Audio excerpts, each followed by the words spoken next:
शीतला माता की पूजन का विधान है, उस विधान में कोई गर्म चीज की महत्वता नहीं है क्या? कोई गर्म चीज की महत्वता? फिर भी दुनिया के लोग अपनी बुद्धि लगाकर माता की जब पूजन करने जाते हैं तो वहां अगरबत्ती भी जलाते हैं और दिया भी जलाते हैं।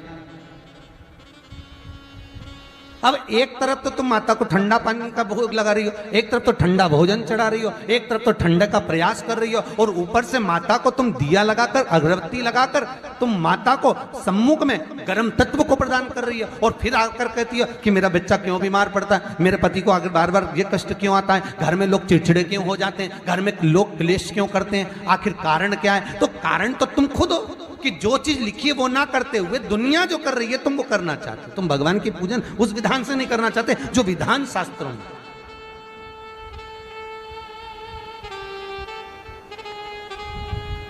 जो शास्त्रार्थ विधान कहता है। महाराज, शीतला माता की पूजन में कहीं ऐसा लिखा है कि तुम दिया लगाना, अगरबत्ती लगाना? शीतला माता की पूजन में लिखा है 1 लोटा पानी लेना, उस जल में पुष्प आदि लेकर माता को ठंडा भोजन का सुंदर भाव से माता का स्नान कराकर पूजन करना, अर्चना करना, कुंकू चावल रोली मोली जो चढ़ा सकते हो, चुनरी वस्त्र आदि जो चढ़ाना हो चढ़ाओ। पर यह नहीं लिखा कि तुम दिया भी लगाना कि अगरबत्ती भी लगाना, क्योंकि गर्म तत्व मत चाहिए माता। वो शीतल है, शीतला। और अगर तुम दिया लगा भी रहे हो, मान लो दिया अगर तुम लगा भी रहे हो तो उसके सम्मुख ना लगे, उससे दूर, बहुत दूर। शीतला माता की पूजन होती है ठंडे समय में, शीतल समय में। शीतला माता ने ये नहीं किया कि रोटी बना के उठो और थाली लेके लाइन में लग जाओ। तुम देखना शीतला माता की पूजन करने लोग जाते ना शीतला सप्तमी, शीतला अष्टमी पे, बस 11 बजे तक तो रोटी बनाती रहेगी, सामान बनाती रहेगी, 1-1.5 घंटा में ठंडा हुआ, 12:30 बजे उठ के सीधे लाइन में लग जाएगी, जल्दी से पूजन करके सो जाऊंगी, काम खत्म। शीतला माता ने भी सोच लिया बस तूने मुझे बेवकूफ बनाया, अब रुक जा तू।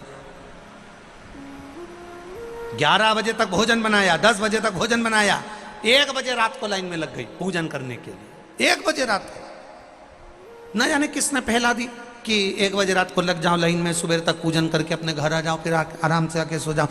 अब इतनी जल्दी क्या है भगवान के पूजन की? माँ की पूजन करने जा रहे हो, माता से लाड़ लड़ाने जा रहे हो, अपनी माता से अपने दिल की बात कहने के लिए जा रहे हो, अपने स्नेह की बात कहने के लिए जा रहे हो, तो धीरे धीरे प्रेमवश आनंद से माता की आराधना शीतल समय में, ठंडे समय में। ठंडे समय का मतलब है भीतर से ठंडे होकर, अपने भीतर से ठंडे होकर। अब अपने भीतर तो ठंडा ही है ही नहीं ना, जल्दी जल्दी चलो, और आधी बहुत पतली खुशी है, और चलो कुछ कहिए, और ये कितना बड़ा कपड़ा थाली पे ढाक ढुका के लाइन में खड़ी है शीतला माता। शीतला माता, या हाथ में लोटा या हाथ में थाली, और इतनी देर में पड़ोसन निकल के बाजू में से जा रही थी और लोटा थोड़ा सा ढुल गया। अब यहाँ शीतला माता की पूजन करनी आई और ये हो गई चंद्र घंटा, लोटा जरा सा ही पानी का झलका, देख के नहीं चल सकती। ठंडा भोजन हाथ में, लोटा ठंडा पानी का, और अंदर अग्नि। शीतला माता भी कह रही इसको अजान दो पहले, इसको क्या मतलब? भीतर से शीतल होइए, भीतर से ठंडे होइए। चित्त वृत्ति मन जब भीतर से शीतल होगा, ठंडा होगा, तो मेरी शीतला माता, तुमने पूजन करा ना करा, मेरी शीतला माता प्रसन्न हो जाएगी। बस भीतर से शीतल होइए, ठंडे होइए भीतर से। एक शीतल आरती होती है,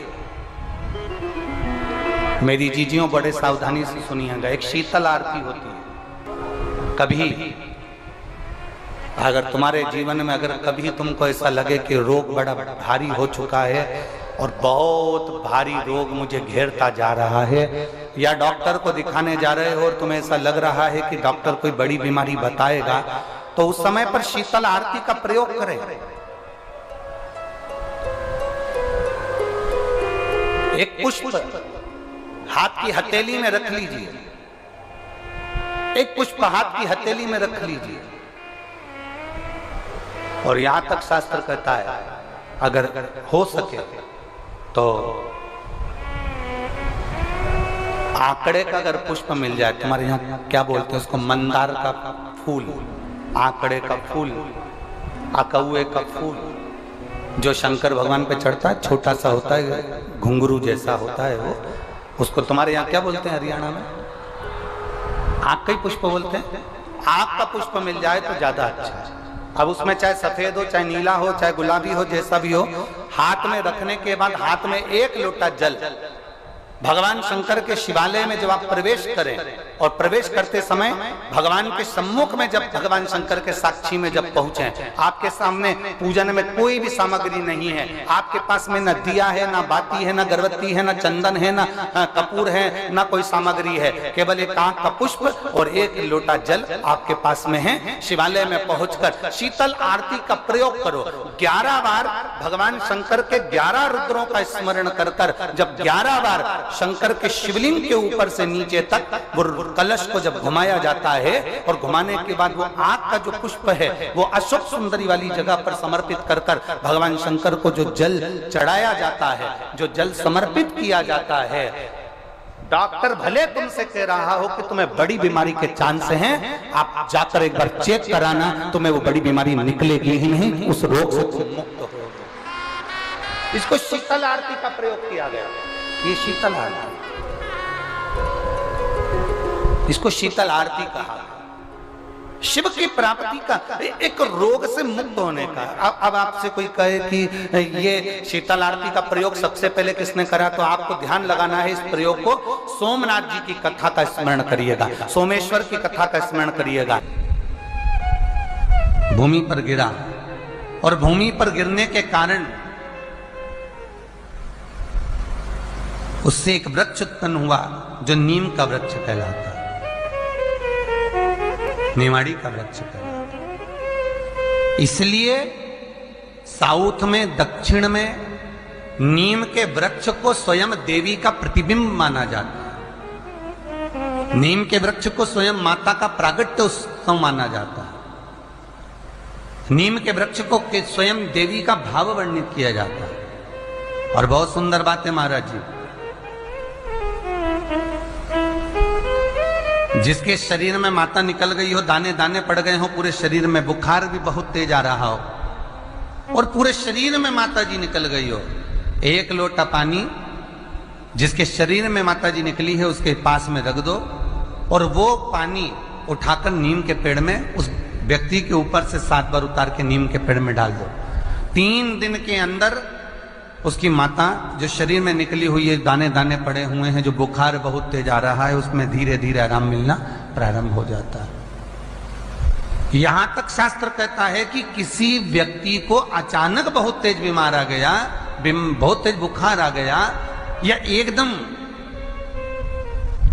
हम तो यहां तक कहेंगे कि ये वायरस चल रहा है, महामारी चल रही है, और कंठ में भी आपको अगर जलन पड़ रही है, कंठ रुक रहा है, बुखार बहुत तेज आ रहा है, शरीर में ताप है, डॉक्टर को दिखाओ मना नहीं है, सब कुछ करो मना नहीं है, पर एक लोटा पानी अपने ऊपर से उतार कर 21 बार नीम के पेड़ में ले जाकर नाम गोत्र बोलकर डाल दीजिए, और नीम के पेड़ के नीचे की मिट्टी को अपने कंठ पर लगा लीजिए। 20 से 25 मिनट बाद आपको आराम लगना प्रारंभ हो जाएगा। ये उमा देवी है। जगह की मिट्टी काया के रोग को ठीक कर देती है महाराज। अगर किसी व्यक्ति को चर्म रोग हो गया, कुष्ठ रोग हो गया, चमड़ी सफेद पड़ गई, रोग समाप्त नहीं हो रहा, बढ़ते जा रहा है, औषधियां आपने बहुत कर ली, तो 3 जगह की मिट्टी आपको फल प्रदान करेगी। पहला, सूर्य कुंड की मिट्टी। स्कंद पुराण सूर्य कुंड कहां पर है, तो कहा दतिया और झांसी के बीच में सूर्य कुंड निवास करता है। उस सूर्य कुंड की मिट्टी को लाकर जिस व्यक्ति को कुष्ठ रोग हो गया हो, शरीर की चमड़ी सफेद पड़ गई हो, स्कंद पुराण कहती है सूर्य कुंड की मृदा लगा लेने से 5 से 7 दिन में रोग समाप्त होने लगता है महाराज। पर सूर्य को सर्वाधिक प्रियता क्या?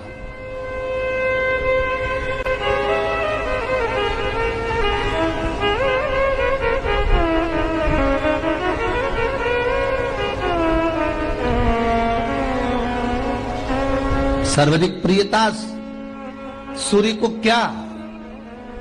क्योंकि सूर्य तपता है, तो उस तपन को मिटाने के लिए सूर्य देवता के शरीर पर गाय का घृत मला जाता। जैसे शनि को तेल लगाया जाता है, सूर्य को घृत मला जाता। इसलिए सूर्य कुंड का एक नियम है कि सूर्य कुंड पर से अगर हम मिट्टी लेकर आते हैं, शरीर पर लगाने के बाद जब शरीर का चर्म रोग समाप्त हो जाए, सफेद चमड़ी अपने वापिस रंग में आ जाए, तब आप जितनी कामना कर आते हैं उतना घी उस सूर्य कुंड के पास में डालना पड़ता है। 1 किलो, 2 किलो, आधा किलो, 250 ग्राम, 25 ग्राम, 50 ग्राम, जो आपने कामना करी है उतना चढ़ाना पड़ता। पर वो घी गाय का होना चाहिए, और उस घी का प्रयोग कोई नहीं कर सकता। इसलिए आज भी स्कंद पुराण में तो केवल सूर्य कुंड का वर्णन है, घृत का वर्णन है, पर स्थान आज भी झांसी और दतिया के बीच में जो सूर्य कुंड विराजमान है, आज भी वहां पर कुंड के पास में एक घी का कुआं है जिसमें घी डाला जाता है, पर उस घी का प्रयोग कोई दुनिया का व्यक्ति नहीं कर सकता। जो करता है वो शरीर में फपोले पड़ जाते हैं और बाद में सड़कर मर जाता है।